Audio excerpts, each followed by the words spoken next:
And it involves Oh, okay. the school district and how you spend the money within the district. Um, and there's a document put out by the state of Connecticut, which is the school district profile. It's, I believe, 8 pages long, contains a wealth of information on every school district. You can go out to the state site and pull down the school district, any school district in the state, what their strategic profile is. And it's got things on here like the percentage of students eligible for free and reduced meals. They've got the breakdown on race and ethnicity, the number of students in the school, the enrollment changes over time, the district resources as far as teachers, administrators, professionals, and they tend to give you information about the school district and the DRG that you belong to, which is the resource group you're in. So we're lumped in DRG-G with, I think there's 12 other schools within that. Yeah. And there's places like, in the same DRG, there's places like Hamden and who else is in our DRG? There's schools that are similar. School districts Well, that towns are that have the same profile as us as far as the number of schools and students. Yeah, and the economic background of the town. Yeah, the whole thing. Right, and it gives you the breakdown on the Connecticut Mastery Tests, percent meeting state goals, so you can compare yourself against your DRG and the state overall. It's like comparing apples to apples. You go to Right. a town that's very similar to yours, with the same situations.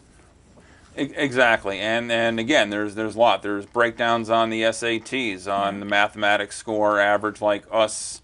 Mathematics average score for East Haven last year for the class of 2005 was 460, and the state was 512. So we're a little below the state average. State average. Which is not too surprising, I guess, because we're kind of in one of the third lowest DRG out of 10. So we're probably going to be a little below average there. It has dropout rates, which actually is kind of amazing. East Haven's dropout rate is very low.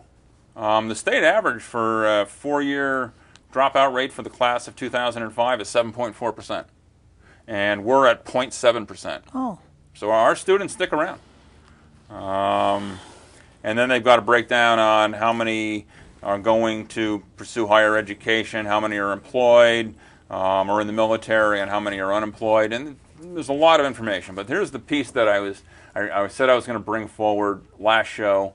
I just gave a hint of what was in it, and it kind of gets in my craw a little bit.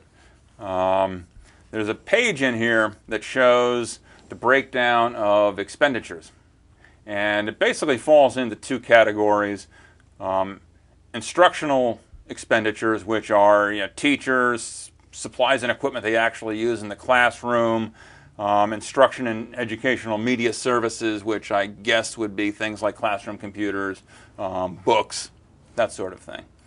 And then they have all the rest of it, which is overhead. And that would be things like plant operation and maintenance, transportation, administration, and support services.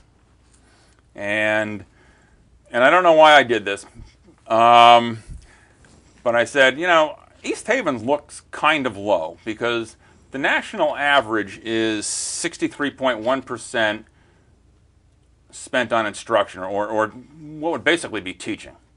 So 63.1% of every dollar is spent on teaching. And that means another 27% is spent on overhead. So I said, well, where does East Haven fall in the state of Connecticut? So I went and pulled down the district profiles for all 145 districts that have at least one school. And some of them just have one school. Like Voluntown has one elementary school. And all their other students go to regional schools, which is not too surprising because, places like Voluntown are fairly small. They can't really have a high school. I mean, they couldn't have even close to a football team. So you pull them down. So everybody that's got at least one school, there's 145 towns and cities. that have at least one school. Now, I said, okay, let me take the numbers off of the school profiles and see how much they spend on teaching versus overhead. And I laid them all out, and for all 145 towns, that took me a couple of days to go through the documents and put them into a spreadsheet. And I said, well, that's odd. How many are at the national average? Okay, and you can take a look at that once you put it in the spreadsheet and take a look. And then I did some more research. I said, well, our national average is 63%. Are there any guidelines? Is there like an administrator, an educational group out there that recommends, or the Department of Education, the Federal Department of Education? Mandates. Well, it's not mandate, but it's a recommendation. And does it say how much you should be spending on teaching versus how much you should be spending on overhead? And what they recommend, and a lot of states have actually adopted this as part of their statutes. They recommend that 65% be spent on teaching and 35% or less be spent on overhead. I said, well, okay, let's take a look at this. In Connecticut, the district with the best percentage of money spent for teaching is Sherman, which is a very small school district, but they spend almost 74% of every dollar that they spend on teaching, which means their overhead is very small. And a couple of the towns at the top of the list are places like that, Marlborough, Reading, fairly small towns. But there's also places like Danbury and Milford, which are even bigger than East Haven, which spend over 70% of their money on teaching and 30% or less on overhead. So I said, okay, now where does East Haven fall? And I looked at page 1, no East Haven. Looked at page 2, still no East Haven. Look at page 3. Going down, there's East Haven. Out of 145, we are 145th. Get out. Last? We are dead last. We are the only town in the entire state of Connecticut that spends more money on overhead than we spend on teaching. Wow. We spend less than 50% of our money on teaching. I'm guessing that's probably not a good thing. No.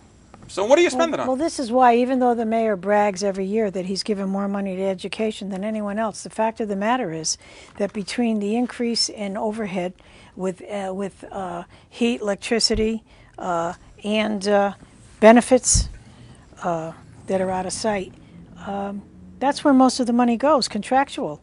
There is very little left to do anything else with. So there certainly wouldn't be any money left to do much more of the instructional supplies.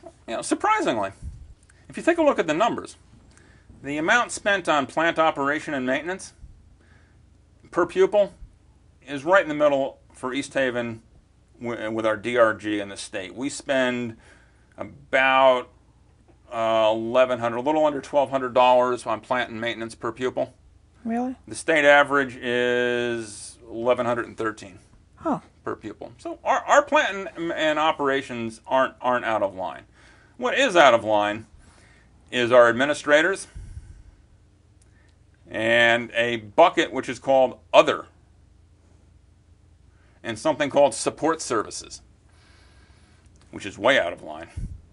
And I think if I were on the council and I knew this information, somebody came to me and said, look, they're spending less than 50% of every dollar you give them teaching. The rest of it is going to God knows where.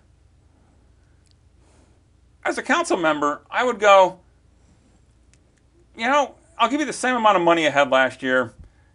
Come back when you figured out how to spend it on actually educating the kids, and we can talk about a raise. Because it's obvious that the Board of Education has not quite figured out how to spend money educating students. I mean, it's not even close. Mayor, the numbers are just ridiculous. Well, 119 out of 145 districts spend more than 60%. We don't even spend 50%. I hear you. How many people, if you didn't take the time to go through all that, how many board members do you think know that information? Absolutely none. And you want to know why? Because they don't look at the budget very closely.